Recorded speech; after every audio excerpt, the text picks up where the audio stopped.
So thanks to everyone for being here. Maybe everyone could just throw in the chat where they're from, if they're from a school maybe, or an organization that might help us just get a handle on who's here today, get a feel for who's here. Um, Obviously, Yeah, you'll be hearing more about plastic-free lunch day, and part of it's coming around because SB 51 that we from Plastic Free Delaware were instrumental in getting passed 2 years ago. So it's been a while, but the effective date from what SB 51 did goes into effect July 1st, which bans restaurants and cafeterias in schools from using styrofoam. So it doesn't ban all plastics in schools, but you got to start somewhere. And so we were focused on styrofoam and as the worst of the worst and getting it out of from kids eating in schools and everyone at restaurants. So SB 51 goes into effect this year, and we want to try to spread the word and get schools thinking about that. But also, obviously, just in general, we're all about reducing single-use plastic. So you'll hear more about that. My name is Dee Durham. I'm chair of Plastic Free Delaware.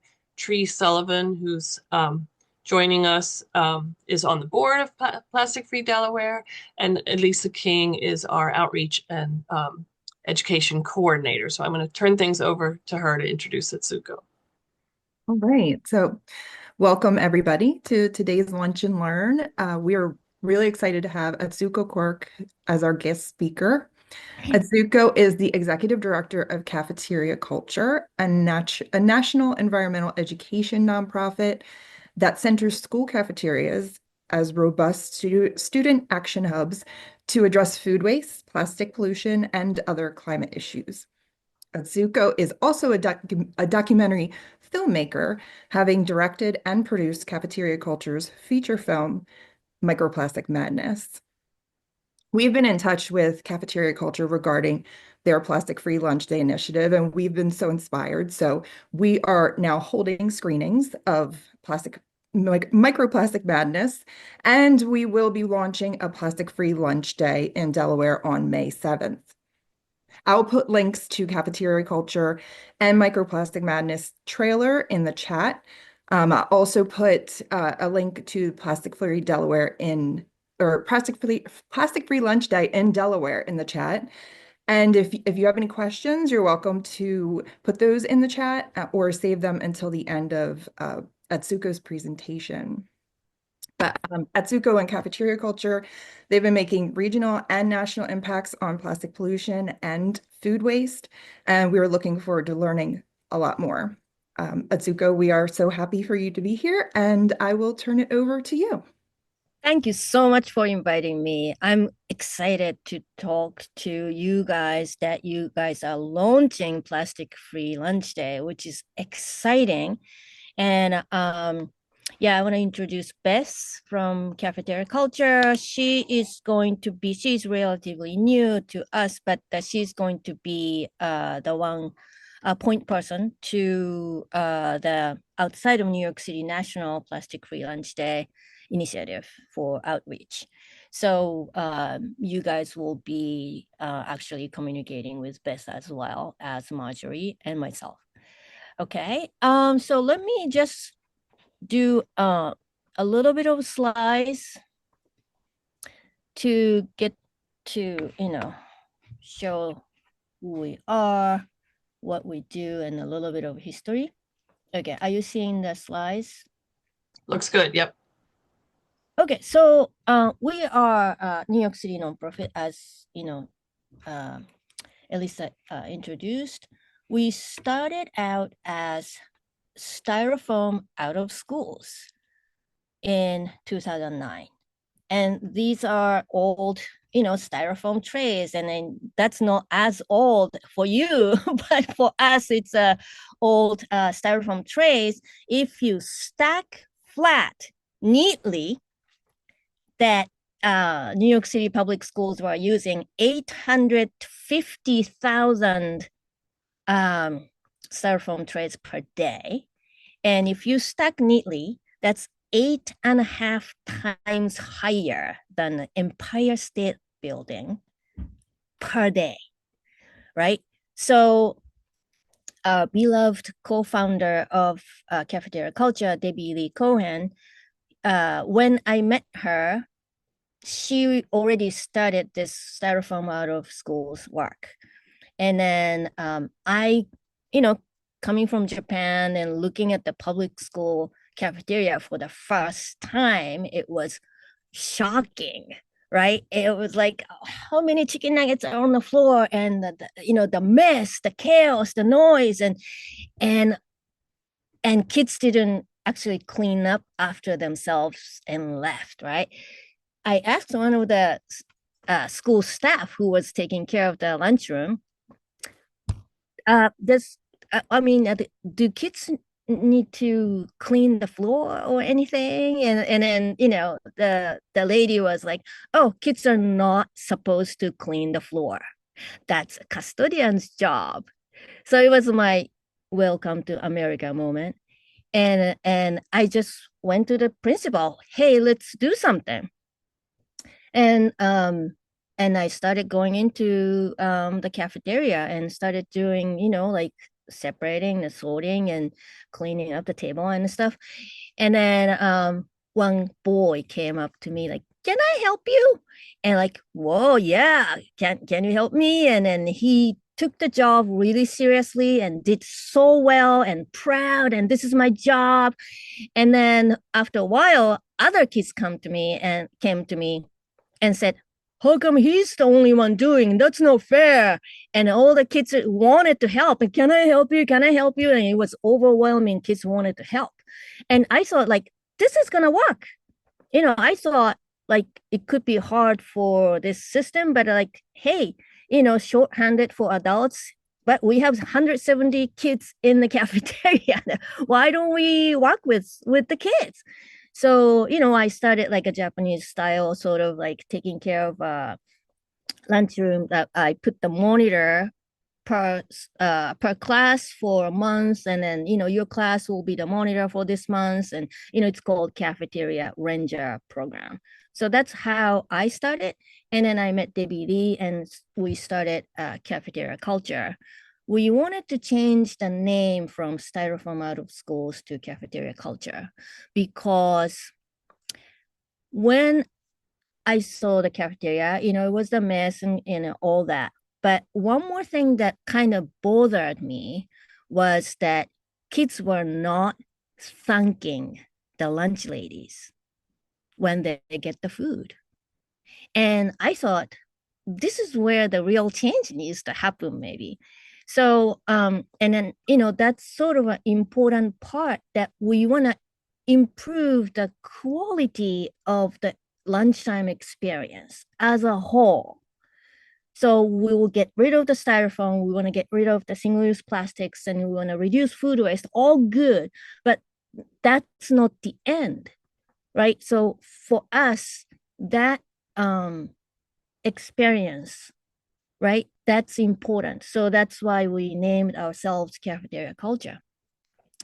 And then I happen to be a filmmaker, and I used to make horror films when I was in high school in Japan, and like friends killing each other and like blood everywhere. And then after I started going into the cafeteria in New York City, and I was like, so happy to bring in a video camera and like, started filming and then showing to other people. And one of the people from EPA saw my video, and like, I was invited to do a webinar about cafeteria waste reduction. And so that was sort of like the start of this whole career of this field. And I'm really happy that I can, do this. And then also, what I noticed is that when kids know the why we need to reduce waste, why we want plastic, free, that why part is really important. That the first time we do the cafeteria ranger, they are excited, but the motivation needs to be, more sustainably lasting the whole system. And the key was for them to actually understand the why. So they believe was a art, art teacher, artist, and teaching art and design and stuff, so that we made an actual parallel to the cafeteria program. We made a classroom programs too for teaching kids the why. So that's the sort of base of the cafeteria culture program. And we go into schools who kids are in public housing or shelters, that kids who need more help, that we want kids to be equipped with a skill that they can actually collect their own data, discuss the solutions, and then raise their voice to make a systemic change. Those kids will have all kinds of challenges in their lives, for sure. Those are the kids that our system is not necessarily working for them. So that we really wanted those kids to really take the lead to change the system. So that's sort of like made a styrofoam ban, styrofoam out of schools possible, and also plastic free lunch day as well.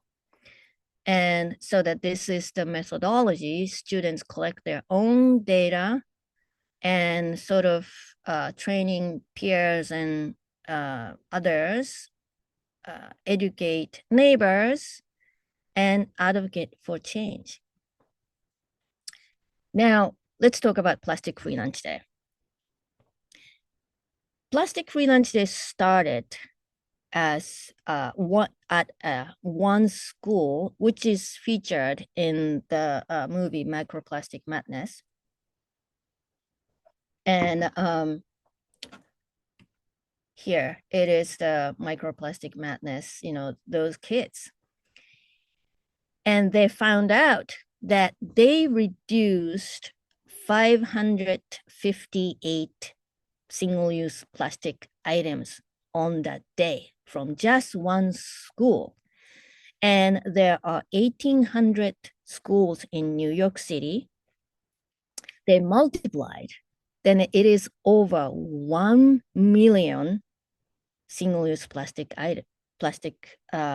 items could be reduced if it is citywide, right?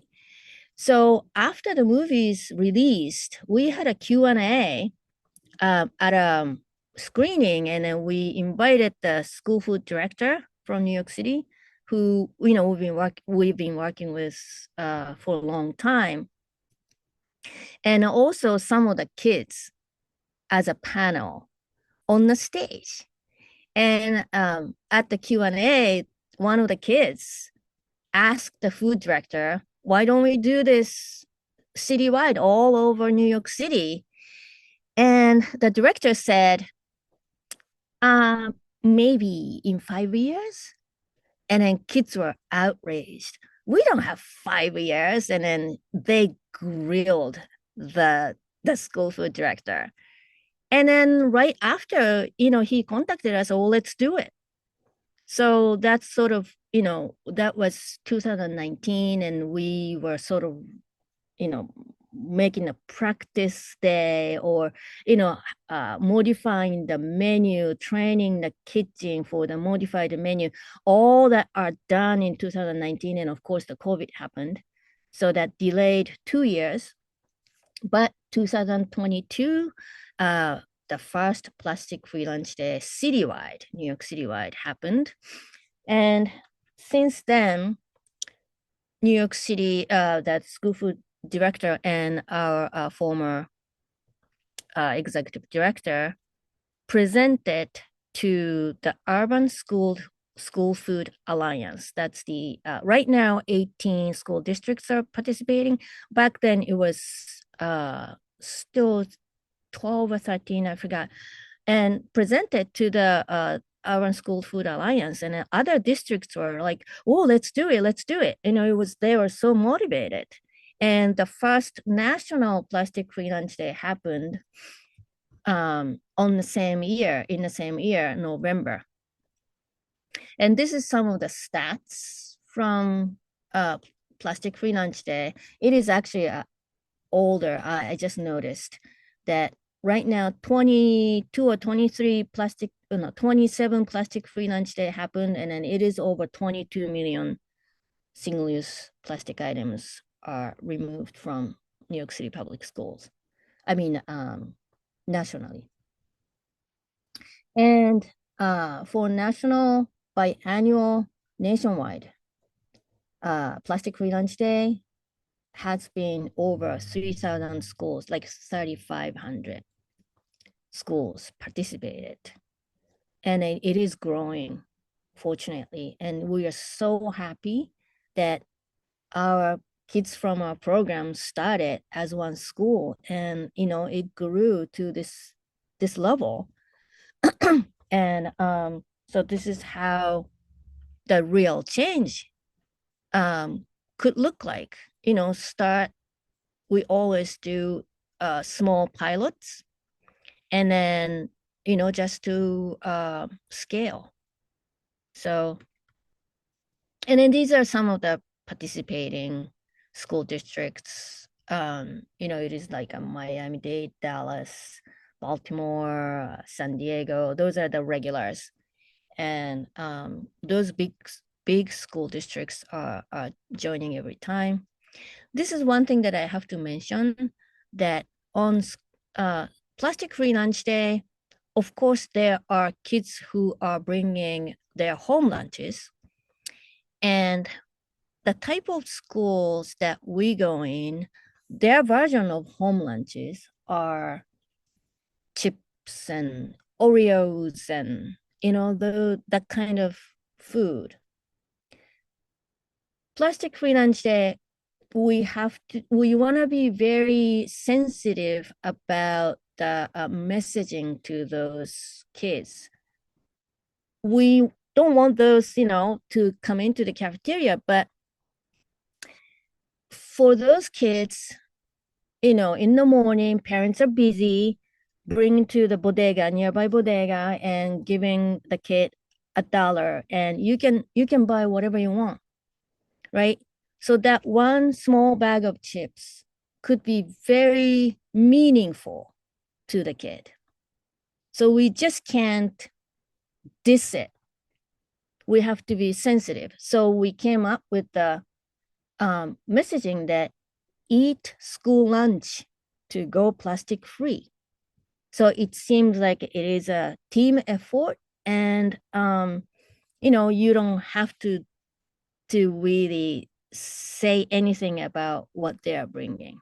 Of course, we encourage reusable containers, but some kids cannot really afford to buy any, reusable bottles, or so that has to be very sensitive.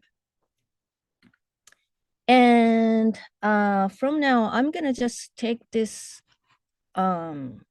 share off. We have some resources on the plasticfreelunch.org, which is within our website. So maybe we can talk about how the New York City took this as citywide. So first thing we did was the menu change, which is so there are two things: menu change, and then the service sort of like practice change. Menu change is we came up with the handheld menu so that kids don't need to take utensils, because utensils were wrapped in plastic. It is compostable inside, but that's wrapped in regular plastic, and they just cannot really not serving. But if the menu doesn't require utensils, then technically it could be, very few utensils to go out, right? And also salad dressings to be squeezable bottles, and these sandwiches unwrapped. So those are the sort of practice change that we recommended. And they tried different ways and to make it happen. And it happened, so that we made a video about how to prepare a plastic-free lunch day menu for all the school food managers and head cooks to watch. And then we did the really extensive outreach on internally too. So these are the sort of the easy change that you can advocate in school lunches. I don't know what are the utensils packaging that's coming for each district. Each district might be different, but some of the packaging could be removed. Maybe sandwiches can unwrap, and this is how actually kids from our program advocated for taking this plastic-free lunch day practices to be implemented everyday practices. So this school doesn't wrap sandwiches anymore. And then the dressings are always in squeezable bottles, and they have the napkin dispenser so that the kids who just need napkins don't take the utensil packet that has napkins in it. So those are the things that kids did. And then some schools that fortunately follow that this plastic-free lunch day practices as everyday practices. For kitchen staff, actually, it's easier that if they don't need to wrap sandwiches, right? So that saves time for them. And so these are kids' comments. And you guys will be doing the Microplastic Madness screening. You said, okay. So I am going to stop the share because I do want to talk about a little more details of how you can do the plastic-free lunch day, launching plastic-free lunch day that you said. And I'll take questions if anybody has questions. This is Kim. Do you prepare all your food on site, or do you have food coming into the schools?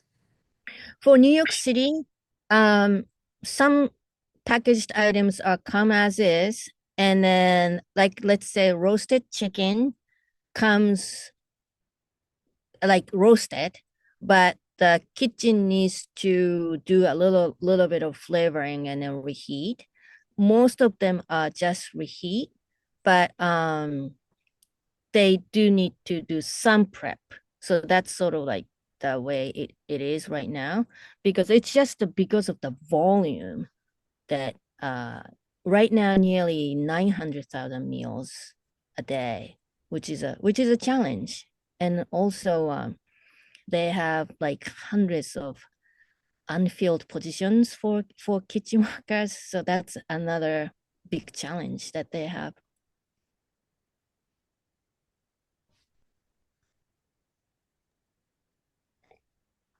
Atsuko, Yeah. what would have been the most effective ways to gain buy-in from the schools and the district that you guys have implemented? Yeah, so the buy-in is the right now I think the plastic the health implications of plastic is now well known and well published.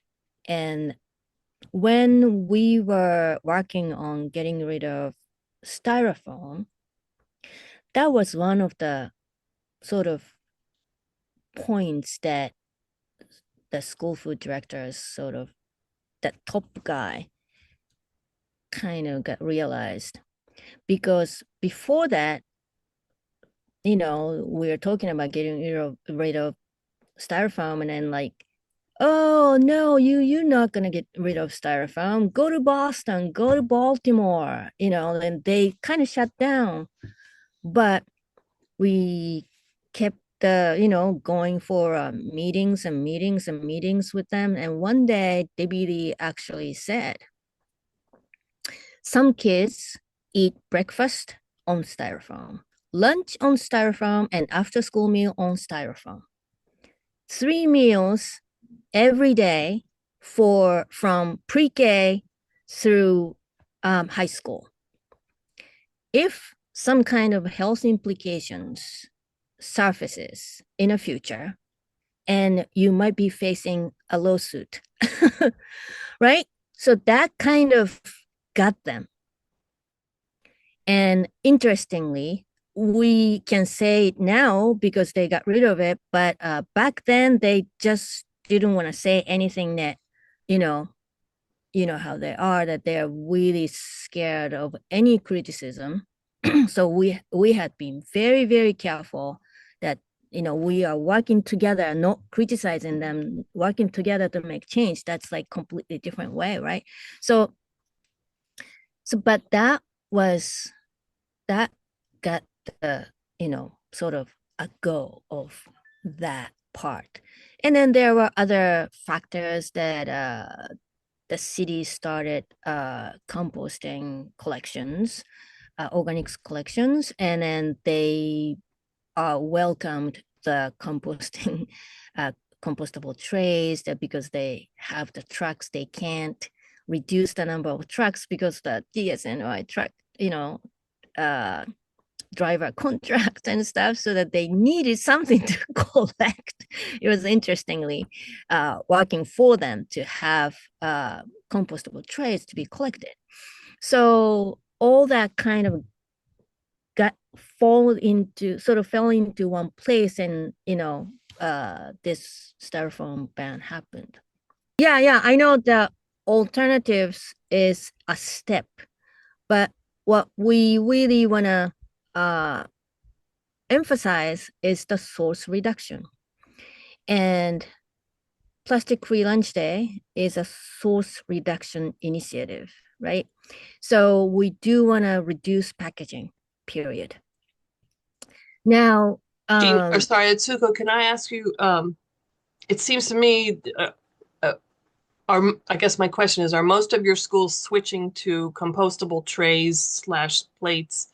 And that works in New York City because you also have a composting law, whereas right now Delaware does not have any industrial composting.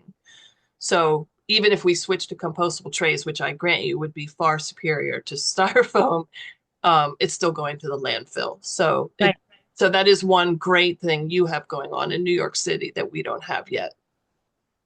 Right. So that's another sort of avenue that the the city or district sort of like has the organics collection to be in place. But even that, just reducing packaging could be really like, let's say 1 or 2 items from lunches, and then think about just like long term, and that's a huge difference that it could make. And always our pilots, sort of the we call it picturing the success. Let people know that, oh, this is possible. So that's the sort of the big part of Plastic Free Lunch Day or any other small pilots that we do. So this is possible. And then people will start seeing, oh, maybe we don't have to do this every day, or we can do it more often, or like, people will come up with all kinds of ideas once they see how the success will look like. So that's the important part. And I would recommend for you guys to reach out to any possible schools who want to participate, and then see what are the single-use plastic items that they are serving, and then come up with a menu and what are the wiggle room that menu change could happen, and whose decision can change what item, right? So that if the school food manager who usually orders food can probably have some wiggle room, but maybe the district has a set menu or something, and but maybe usually they have the weekly requirements to serve certain vegetables and items, but they may be able to switch to this day to this day, or we can do the cheese sandwich today, or we can do carrot sticks today instead of bagged apples, or something that they can do, right? So those are sort of like a details, but you do need the coming back to the buy-in. You do need the buy-in from the school or the district, right? Even doing it as an independent school is worth going into. Make sure you sort of record what happened, and then how you did it, and what the conversation that you had, and also take a lot of photos of how it went, and hopefully counting the number of plastic items before and after will be great, because usually we do waste audits, and then as the kids in the movie said, 558 items less plastic, right? So and then multiplying 1,800 is over 1 million.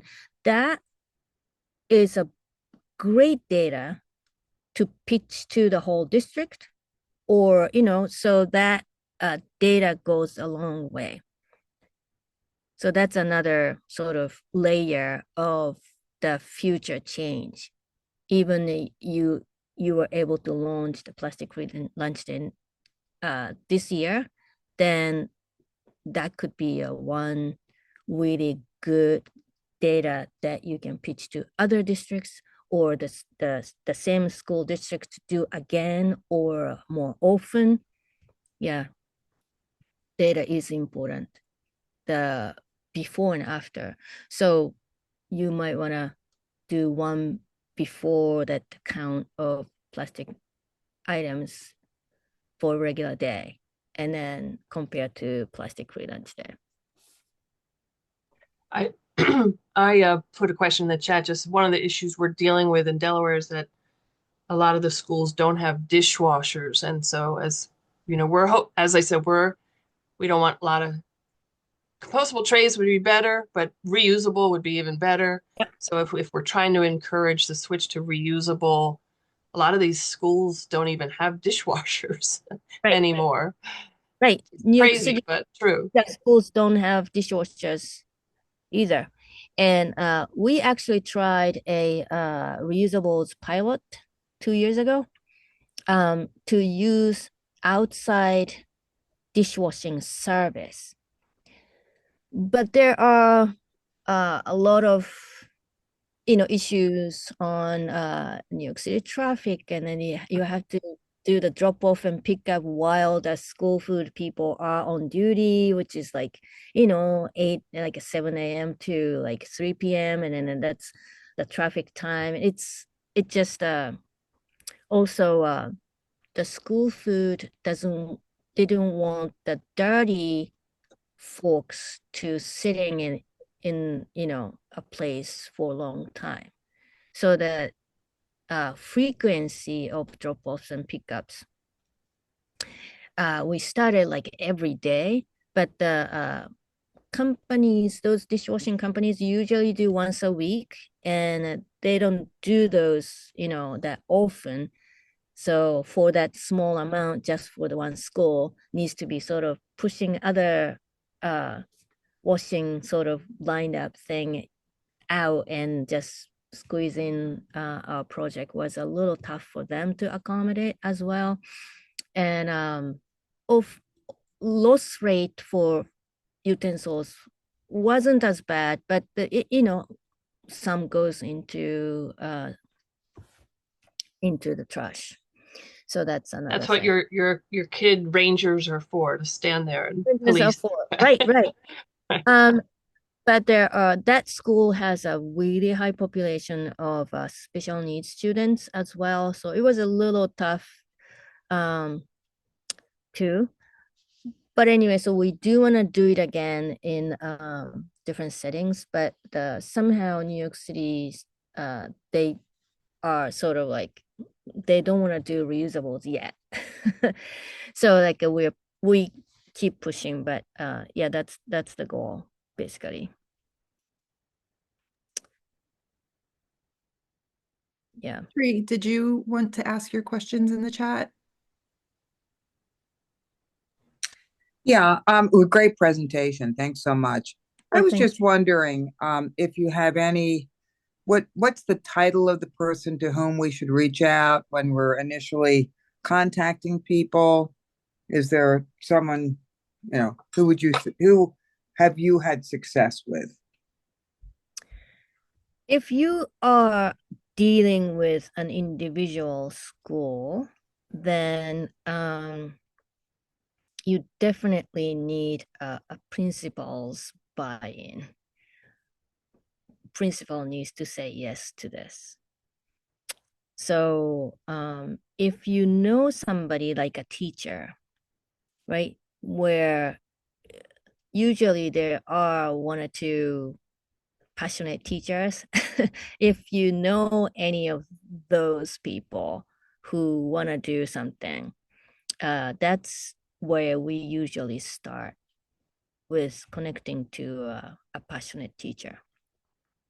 And then sort of see the culture of the school, how the serving line practices are, and then also how on board the principal could be, right? Sort of taking a temperature in a way. And then that teacher to sort of connect to the principal would be the next step. Yeah. And at that time, you can ask, like, you don't because this is just for one day and you don't have to change the whole thing.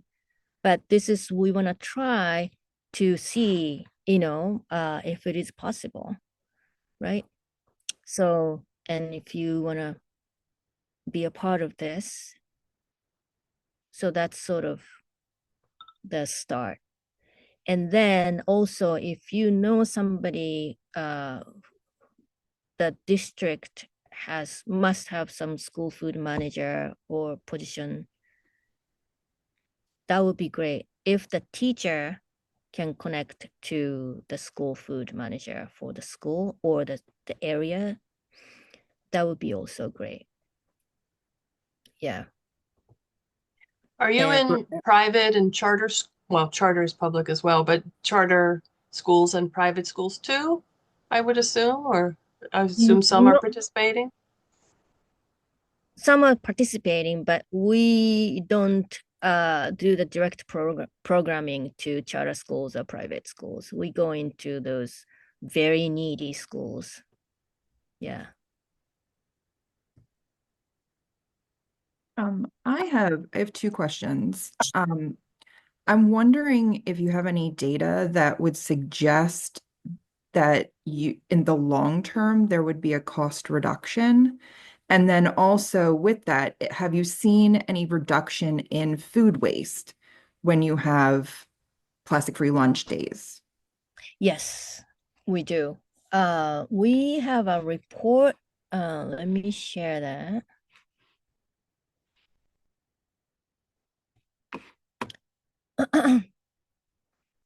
So if you go to this QR code, then it's gonna bring to, hold on, let me just,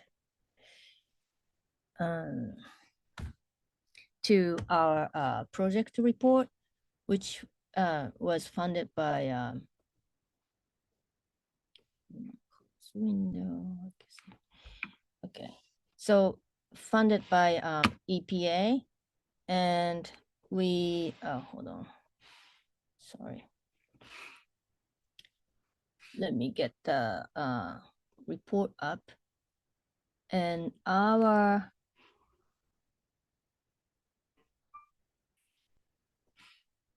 on our website also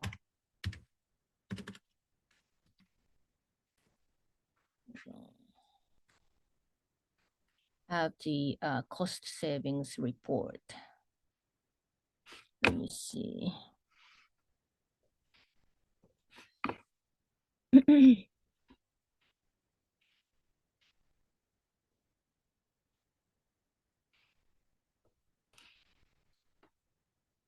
So this is the report, and it has the plastic-free lunch day section.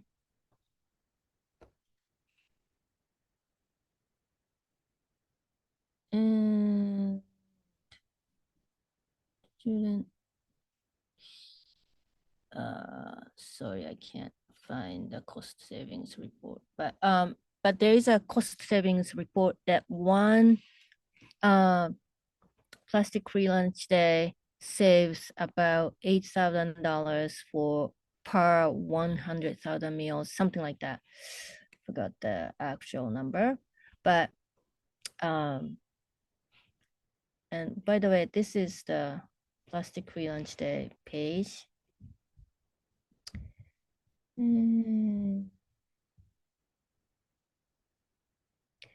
There might be cost savings report, but there is a cost savings report. Maybe here. Oh, why page? No, sorry. But I can look for it, Atsuko. I can look for it and I'll post it. Yeah. So there is a cost savings part of it, and then also on the report, it is talking about the relationship between the food waste and the plastic waste, and we found a really direct relationship to that. Plastic-free lunch day, kids actually consumed more food, less food waste, and then reusables pilot also had more consumption for food, as you can imagine. And we have I'll just introduce just a tiny bit of our mindful choice meals. Mindful choice meals initiative is also, we are doing the pilots in different schools right now. And right now, we've been doing for like 5 schools. And the first pilot, because we found out that in this school, 45% of food waste was completely untouched. Whole apples and whole burgers, and even we are finding out more that recent schools that where we did the waste audits. Some schools have like 65% of food waste was untouched.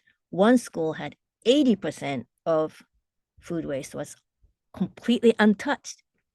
So that's where we could address this one. that if kids choose what they want, simple, right?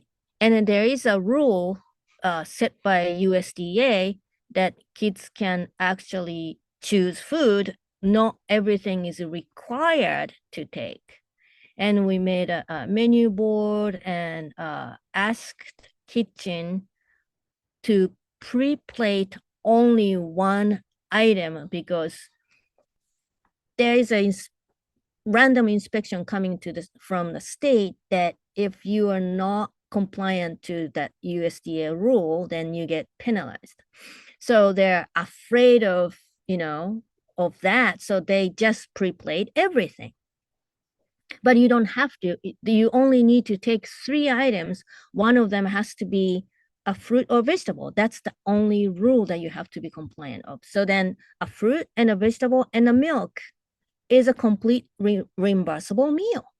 So that the people don't know that, then we educated kids and adults about the rule, and then asked kitchen not to pre-plate on more than one item, and then let them talk that what they want. Then the food waste reduction was really much more than we expected. The overall food waste was reduced by 50%, and untouched food waste was reduced by 65%. And then also, so that this has a linking single-use plastic reduction to decreased food waste, right? So there is a sort of relationship. And on that mindful choice meals day, where we asked kids to choose what they want, reduced plastic items by 50% because they don't take more than what they need. Simple, right? So, and Huge it was, cost savings, I'm sure. oh yeah. So that's what we're looking into right now, to really, this front end of change should really inform the back end of kitchen, how they can do batch cooking instead of cooking cook everything in advance, like those things that we are sort of our next step for it.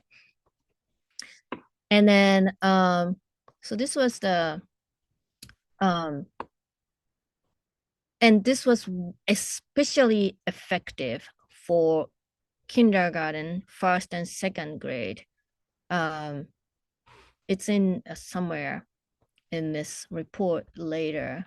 Oh, so this one maybe. So the kindergarten, first, second grade, the reduction in untouched food waste was at 82%, right? So those, bigger reduction on little kids, because that's just they had so much untouched food waste. Yeah. Atsuko, do you know, are you guys involved or familiar with, isn't there, at least in some boroughs in New York City, my understanding is are doing meatless Mondays or something, it might be called something else, but it's something along Right. those lines? Yeah, they have a plant-powered Fridays. Plant Fridays. Right. They used to have meatless Mondays, but of course the meat industry got mad and that name, and of course. So but right now, plant-powered Fridays, still challenging. The kids don't know about much of the dishes, so that they have less participation on Fridays. But they have those even the plant-powered Fridays, and also overall less beef, less meat now.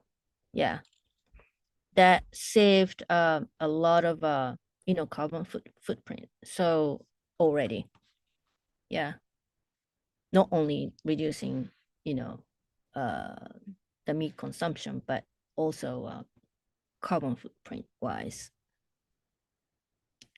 it is really advancing.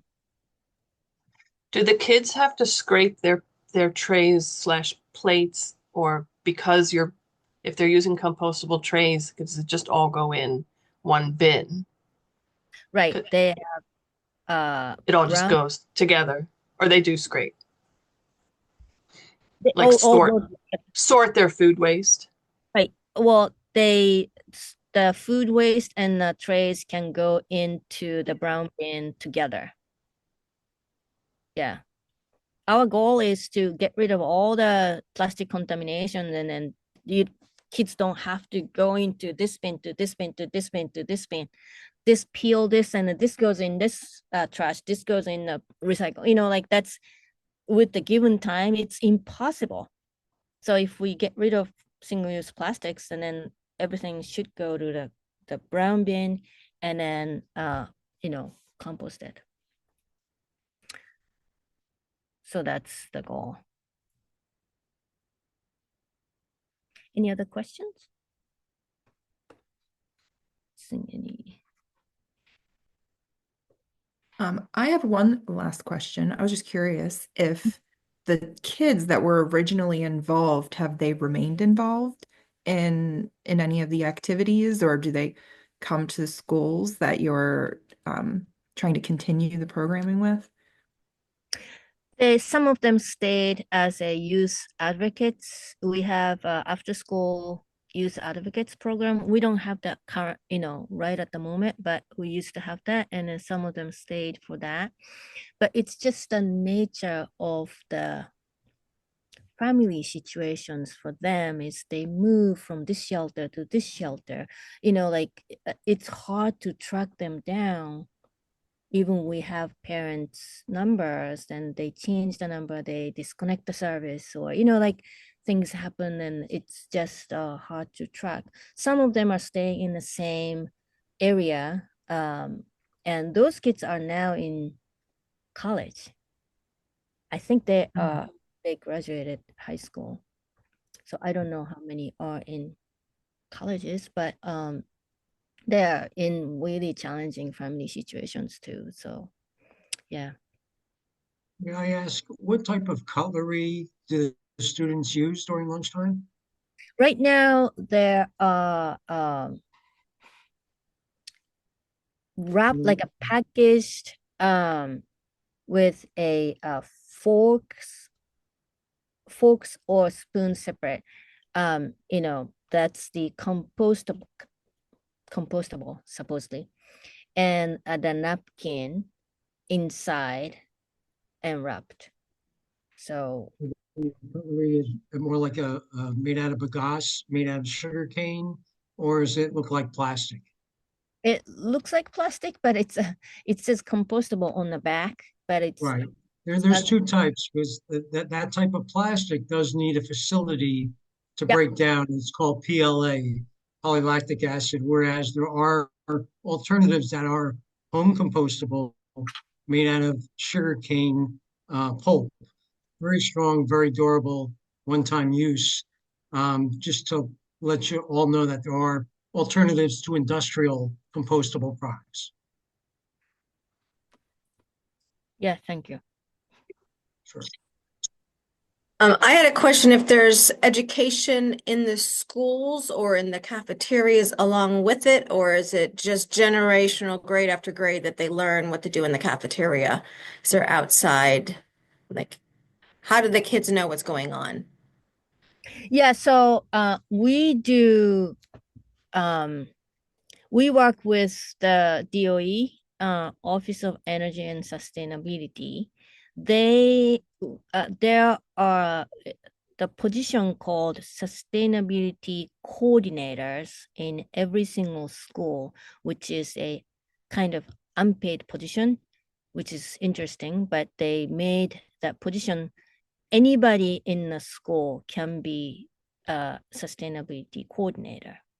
And they have the trainings, they have the newsletters, they have some requirements, they do really well on communicating about climate action day or those trainings. And Plastic Free Lunch Day is now on Chancellor's letter, principal's, weekly newsletter, or like the DOE itself has been really great about this outreach.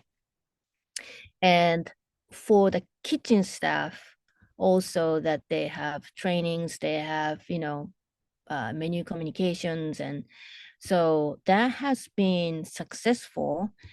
It took time, of course, but it's been well sort of recognized. And for New York City, we call it citywide, but it's still mainly elementary schools with kitchens.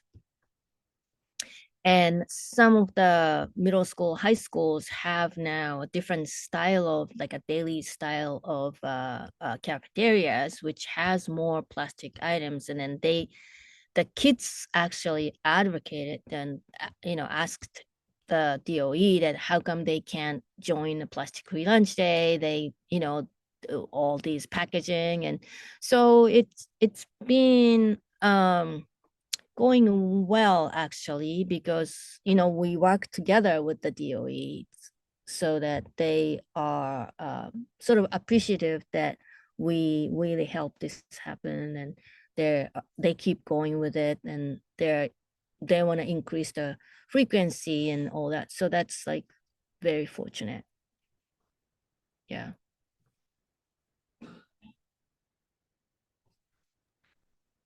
Any other questions? Yeah, it looks like we're at 1 o'clock. Okay. So Atsuko, I just want to thank you so much for being with us today. It's been very helpful for me, definitely, with thinking about launching Plastic Free Delaware or Plastic Free Lunch Day in Delaware. And Right. and I will certainly be reaching out with questions. So I hope that your staff doesn't mind that. And but Dee, do you have any last words? No, I just say anyone here who's, with a school or knows a teacher or Mhm. associated with any school, Delaware schools at all, just, reach out to us. Elise says you can click through our website to her, and we'd love to help schools in Delaware launch Plastic Free Lunch Day this year. And so we're here to help. Just reach out. Yes, thank you so much. I'm looking forward to hearing, the progress. And the menu planning happens really earlier than the day, so you want to just really kickstart that conversation. Okay, great. Yeah. Thanks to you and Beth too. Thanks for your help and capture all the chat links. So appreciate that. Thanks Thank so you. much. Okay. All right. Okay. Thanks so much. Have a great afternoon, Thank you. everyone. Okay, Here. bye.